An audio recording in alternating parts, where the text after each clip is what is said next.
ओम शांति। 26 नवंबर 2021। बाबा की महावाक्य।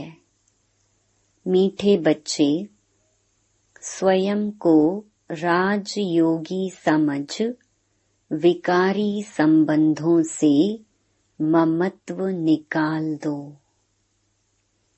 सिर्फ तोड़ निभाने के लिए साथ रहो। प्रश्न: तुम बच्चों ने देह भान को भुलाया है, इसका यादगार शास्त्रों में किस रूप से दिखाया है? उत्तर: दिखाते हैं पांडव पहाड़ों पर गल गए, परंतु उनको क्या पड़ी थी जो पहाड़ों पर बर्फ में जाकर शरीर छोड़ेंगे।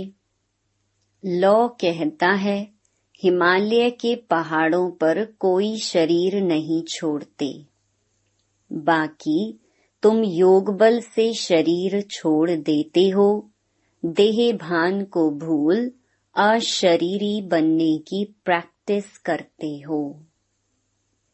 ओम शांति। रूहानी बाप रूहानी बच्चों को समझाते हैं। समझाते तो हर रोज हैं, फिर भी कई बातें भूल जाती हैं। बच्चों को बुद्धि में यह तो रखना है कि यह संगम युग है।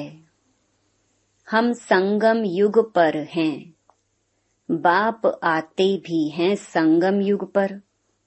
कलयुग अंत और सतयुग आदि का संगम गाया हुआ है। बुलाते भी इस समय है।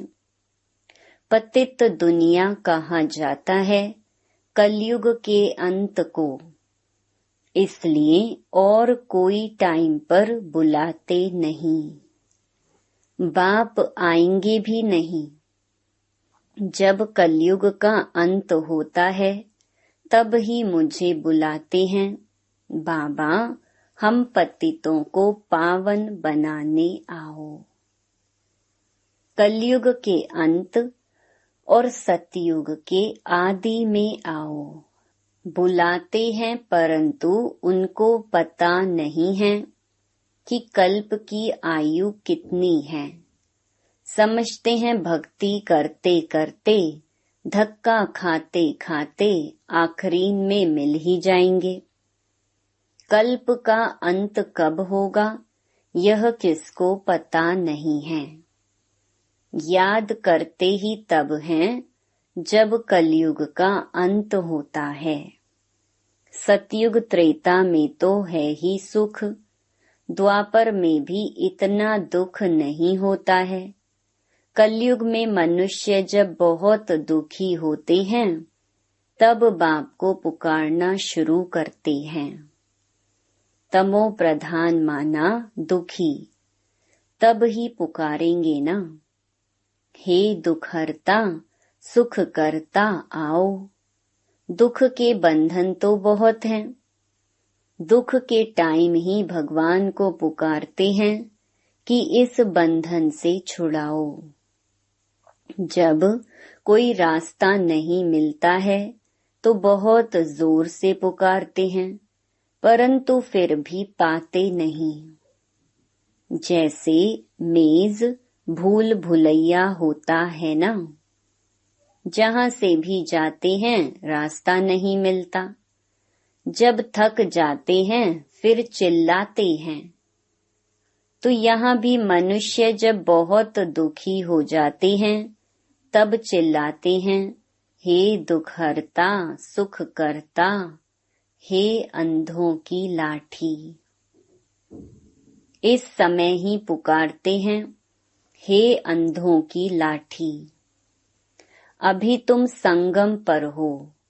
एक तरफ हैं पांडव और दूसरे तरफ हैं कौरव। अंधा उनको कहा जाता है जो रचयिता और रचना के आदि मध्य अंत को नहीं जानते हैं। सज्जे उनको कहा जाता है जो बाप द्वारा रचता और रचना को जान गए हैं। तुम तो समझाते हो हमको राज्य भाग्य मिला है, तब तो चित्र दिखाते हैं। सतयुग है शिव बाबा का स्थापन किया हुआ, इसलिए उनका नाम पड़ा शिवालय। फिर विकारी बनते हैं तो वाम मार्ग की स्थापना होती है, इसलिए इसको वैशाल्य कहा जाता है। सतयुग है शिवालय, कलयुग है वैशाल्य। तुम संगम युगी ब्राह्मणों को यह मालूम है कि अभी हम ना वैशाल्य में हैं और ना शिवालय में हैं। हम शिवालय में जा रहे हैं। अभी वैशाल्य विकारी संबंधों से हमारा ममत्व निकल गया है। अभी है हमारा भविष्य के संबंधों से ममत्व। हम अभी राजयोगी हैं, वह हैं योगी। उनसे हमारा क्या कनेक्शन है? फिर भी तोड़ निभाने के लिए रहना तो अपने घर में ही है। फिर भी ब्राह्मणों से बहुत कनेक्शन रहता है, क्योंकि ब्राह्मणों जितनी ऊंच सेवा और कोई नहीं कर सकते हैं। रूहानी सेवा करने बाप ही निमित्त बनते हैं। वह बाप भी है, टीचर भी है, तो गुरु भी है। सत्य बाबा, सत्य टीचर, सतगुरु भी है। सत्य को सुप्रीम ही कहते हैं। उन द्वारा हमको वर्षा मिल रहा है।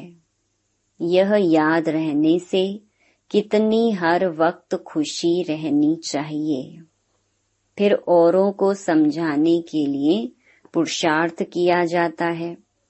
पहले पहले तो है वह पारलौकिक बाप। वह सत्य शिक्षक भी है, सतगुरु भी है। सृष्टि चक्र के आदि मध्य अंत का ज्ञान देते हैं, इसलिए उनको ज्ञान का सागर कहा जाता है। पहले पहले तो उनकी महिमा करनी है। वह सत्य बाप, सत्य टीचर, सत्य सतगुरु है। सत्य धर्म की स्थापना करते हैं, मांगते हैं ना कि एक राज्य हो। वह तो सतयुग में होता है, यहाँ तो हो ना सके। मनुष्य कहते हैं वन वर्ल्ड हो जाए, एकता हो जाए। वर्ल्ड तो एक ही होती है, सिर्फ वर्ल्ड में एक राज्य हो, यह हो सकता है। देवताओं का राज्य था, वहाँ और कोई हंगामे की बात नहीं थी। बेहद का बाप ही आकर राजधानी स्थापन करते हैं। यह भी अब तुम समझ गए हो। बाप ही राजयोग सिखलाते हैं, न कि श्री कृष्ण। उन्होंने कृष्ण के लिए समझ लिया है। राजयोग सिखलाया ही तब जब राजधानी स्थापन करनी थी। बाकी शास्त्रों में तो है महिमा। सिर्फ महिमा करने से कोई राजयोग सिखलाते हैं क्या? वो गीता आदि जो सुनाते हैं, वह कोई राजयोग सिखलाते हैं क्या? गीता सुनाते हैं वह तो सिर्फ जो होकर गए हैं उनकी महिमा करते हैं। भगवान ने जिन्हों को सुनाया उन्होंने ही राज्य पद पाया। बाकी यह त्योहार आदि सब भक्ति मार्ग की हैं। मुख्य है ही संगम युग की बात। शिव बाबा आते हैं, शिव जयंती के बाद कृष्ण जयंती। शिव बाबा के आने के बाद जरूर नई दुनिया स्थापन होगी। कृष्ण तो है सतयुग का मालिक। शिव बाबा ने आकर कृष्ण को ऐसा बनाया। एक कृष्ण को थोड़े ही ज्ञान दिया होगा, कृष्णपुरी स्थापन की होगी। आत्मा को तमो प्रधान से सतो प्रधान बनाने के लिए योग सिखाया है। तुम ही फिर सतो रजो तमो में आते हो ना। ऐसे नहीं कि सतयुग में ही तुमको बैठ जाना है। 84 जन्मों का हिसाब भी है। सतयुग के बाद त्रेता जरूर आना ही है। दिन के बाद रात होनी ही है। सतयुग की स्थापना कौन करते हैं, कैसे करते हैं? क्योंकि सतयुग है ही नई दुनिया। बाप कहते हैं हम पुरानी दुनिया बदलते हैं। यह वही महाभारी महाभारत की लड़ाई मूसलों की है। कहते हैं पांडव भी थे, पांडवों की जीत हुई, स्वराज्य मिला है जरूर। तो स्वराज्य में आएंगे ना। शरीर भल कहाँ भी छोड़े, राजाई में तो आना है। लौ कहता है हिमालय पहाड़ों पर कोई शरीर छोड़ते नहीं हैं। योग तो यहाँ ही सीखते हैं। योग बल से ही शरीर छोड़ना है। उनको क्या पड़ी है जो पहाड़ों पर बर्फ में जाकर शरीर छोड़ेंगे। यह भी गपोड़े हैं। जैसे सर्प पुरानी खाल छोड़ नई लेते हैं, वैसे आत्मा भी एक शरीर छोड़ दूसरा लेती है। शांति धाम में जाकर फिर आएंगे सतयुग में। बाबा ने समझाया है सतयुग में शरीर छोड़ेंगे तो आपे ही अपने समय पर जब शरीर बूढ़ा होता है तब एक शरीर छोड़ दूसरा लेते हैं। वहां तो वापस शांति धाम में नहीं जाएंगे। शांति धाम में अभी जाना है। अभी वह प्रैक्टिस की जाती है जो तुम्हारी वह प्रैक्टिस अविनाशी हो जाती है। यहाँ तो प्रैक्टिस इसलिए कराते हैं क्योंकि पुरानी दुनिया को ही छोड़ना है। वहाँ तो नई दुनिया है। स्वर्गवासी शरीर छोड़ेंगे तो स्वर्ग में ही आएंगे। नरकवासी शरीर छोड़ेंगे तो नरक में ही रहेंगे। स्वर्ग में जा ना सकें। सतयुग में तो तब जाएंगे जब बाप आकर राजयोग सिखलाए, तब दैवी राजधानी में अर्थात सतयुग में जा सकें। राजा महाराजा का लक़ब यहाँ भी मिलता है, पद दूसरा मिलता है, परंतु नाम वह चलता रहता है, बदल नहीं सकता। कोई कोई का टाइटल कायम कर देते हैं जो पैसे से टाइटल लेते हैं। आगे 1,00,000 2,00,000 देते थे तो लक़ब टाइटल मिलता था। तो यह रूहानी बाप रूहानी बच्चों को बैठ समझाते हैं। उनको कहा जाता है स्पिरिचुअल फादर, आत्माओं का बाप, जिसको बुलाते हैं कि हे बाबा आओ, आकर हमको पतित से पावन बनाओ। यहाँ बड़ा दुख है, हमको राम राज्य में ले चलो। ड्रामा अनुसार 5,000 वर्ष पहले भी ऐसे कहा था। परमपिता परमात्मा को आना ही है। यह चक्कर फिरता रहता है। बाप कहते हैं मैं कल्प कल्प कल्प के संगम युग पर आता हूँ। यह अक्षर जरूर डालने होते हैं। ड्रामा के प्लान अनुसार आता हूँ। ड्रामा अक्षर भी लिखना पड़े तो मनुष्यों को पता पड़े कि यह 5,000 वर्ष का ड्रामा है।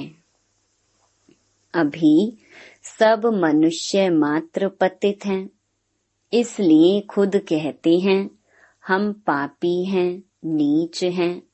बरोबर वैशाल्य भी है, विषय सागर है ना। विष्णुपुरी क्षीर सागर थी, जहाँ लक्ष्मी नारायण दोनों थे। यह क्षीर सागर भेंट में कहा जाता है, बाकी क्षीर सागर कोई होता नहीं है। सागर तो सतयुग में भी यही होता है, कलयुग में भी है। सतयुग में सारे सागर के तुम मालिक हो, सारी पृथ्वी आकाश के तुम मालिक हो। अभी तो टुकड़ा टुकड़ा हो गया है, अब यह है संगम युग। संगम युग जब याद आए तब समझें कि अब सतयुग में जाते हैं। संगम है तो बाबा भी जरूर होगा, वह इस दुनिया को बदलने वाला है। स्थापना तो ब्रह्मा द्वारा यहाँ होती है। अब तुम चित्र बनाते हो, बाबा तो है ही बिंदी लाइट माइट की। तुम्हारी आत्मा भी लाइट है, अब तुमको लाइट कैसे देवें, तो तुम्हारे सिर पर बिंदी दे दी है। आत्मा को लाइट कैसे दें? लाइट देने से बड़ा बन जाता है, वह बड़ी लाइट को ही पूजते हैं। इसलिए मनुष्य परमात्मा को ज्योति स्वरूप कह देते हैं। वास्तव में लाइट है पवित्रता की निशानी। मनुष्य समझते हैं ज्योति स्वरूप है।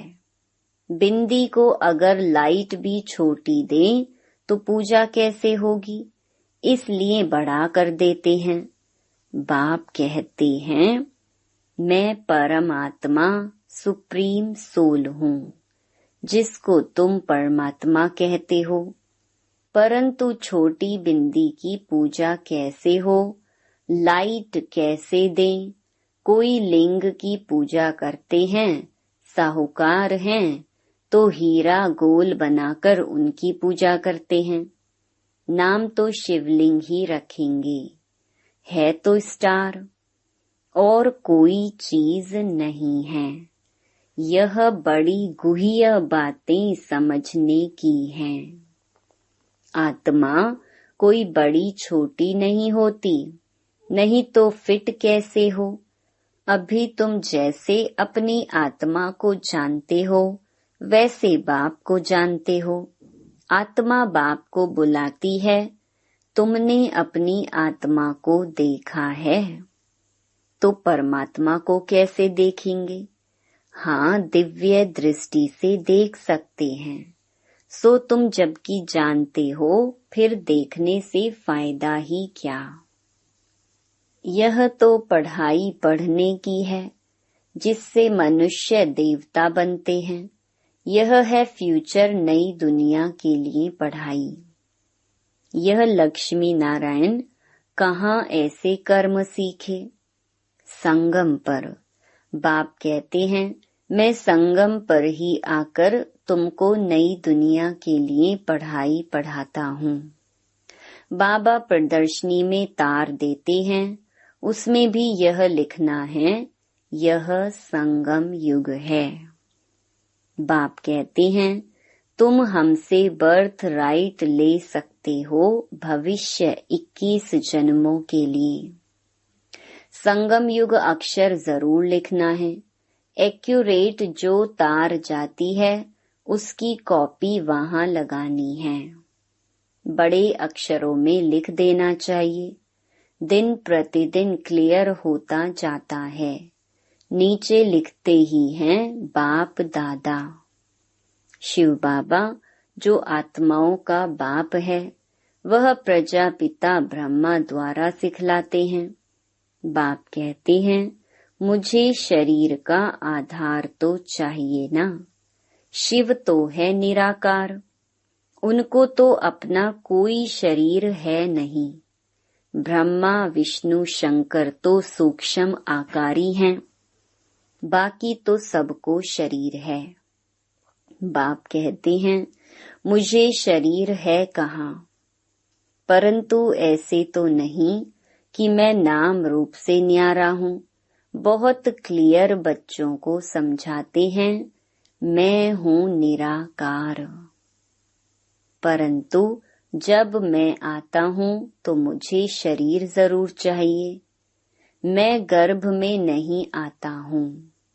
मैं खुद बतलाता हूँ कि मैं इस साधारण तन में आया हूँ। यह पहले पूज्य था, अब पुजारी बना है। माला में भी है पहले शिव बाबा, फिर 2 दानी हैं। प्रवृत्ति मार्ग है ना। अभी तुमको पता है प्रवृत्ति मार्ग की ही माला है। जो प्रवृत्ति मार्ग में पतित थे, अब शिव बाबा की मत से पावन बन सृष्टि को पावन बना रही हैं। इसलिए यादगार माला बनी हुई है। रुद्र माला और विष्णु की वैजयंती माला है। ब्राह्मणों की माला नहीं बनती है। कोशिश की थी बनाने की, परंतु बनी नहीं। इसलिए माला बनाना, अव्यक्त नाम देना छोड़ दिया। नाम जो यहाँ के थे वह नाम यहाँ ही छोड़ फिर वही अपना पुराना नाम ले भाग जाते हैं। उनको उस नए नाम से कोई बुलाएंगे नहीं। तो बाप हमारा बाप टीचर गुरु है।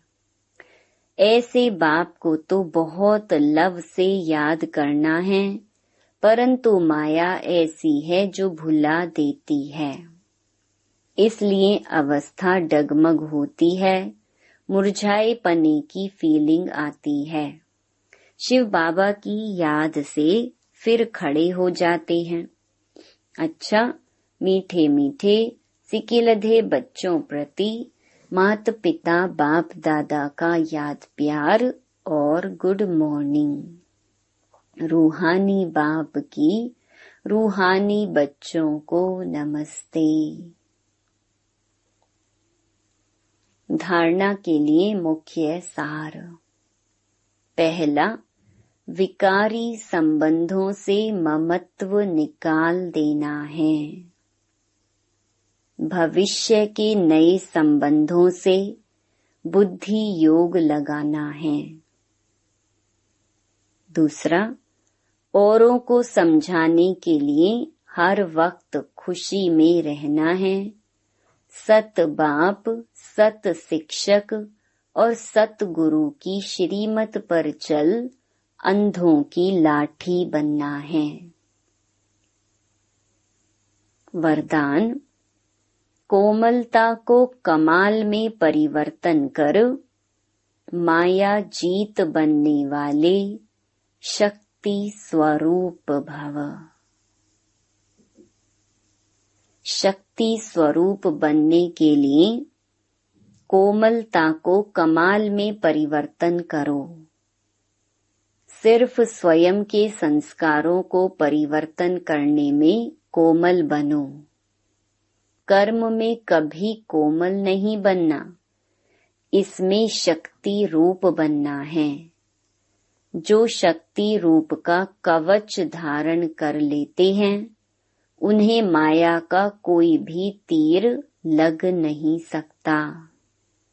इसलिए आपके चेहरे नयन चैन से कोमलता के बजाय शक्ति रूप दिखाई दे, तब माया जीत बन पास विद ऑनर का सर्टिफिकेट ले सकेंगे।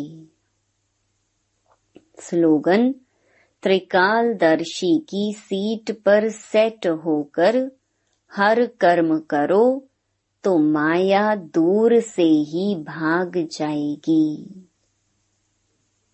ओम शांति।